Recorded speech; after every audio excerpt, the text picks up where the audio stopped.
সাহিত্যপ্ৰেমী বা শিক্ষাৰ সৈতে জড়িত ব্যক্তিলৈকে যাব তেতিয়াহ'লে আমাৰ এইখিনি কাৰ্যসূচী ৰূপায়ণত কিছু সহজ হ'ব, কিছু মানে সুবিধা হ'ব।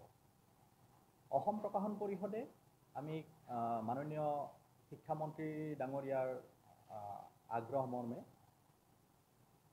এক কাৰ্যসূচী আৰম্ভ কৰিছিলোঁ যে অসমৰ বিশ্ববিদ্যালয় আৰু মহাবিদ্যালয়সমূহত একোটাকৈ সাহিত্য গোট গঠন কৰা। আৰু আমি তলে তলে এই কামত আগবাঢ়িছিলোঁ। ইতিমধ্যে অসমৰ মুঠ 30খন মহাবিদ্যালয় আৰু বিশ্ববিদ্যালয়ত এই সাহিত্য গোট গঠন কৰা হৈছে। এই সাহিত্য গোটৰ নাম দিয়া হৈছে প্ৰকাশ সাহিত্য গোট। আপোনালোকে জানে অসম প্ৰকাশন পৰিষদৰ পৰা প্ৰকাশ নামৰ এখন আলোচনী প্ৰত্যেক মাহে ছপা হৈ ওলায়।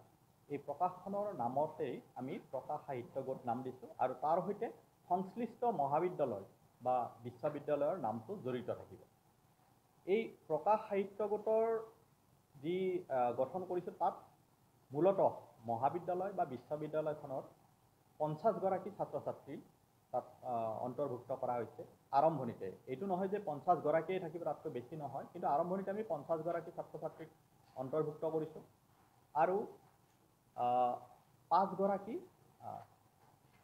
শিক্ষকক ইয়াতে অন্তৰ্ভুক্ত কৰিছোঁ। গতিকে মুঠ 55গৰাকী লোকক লৈ আমি আৰম্ভণিতে 30খন মহাবিদ্যালয় আৰু বিশ্ববিদ্যালয়ত এই সাহিত্য গোট গঠন কৰিছোঁ।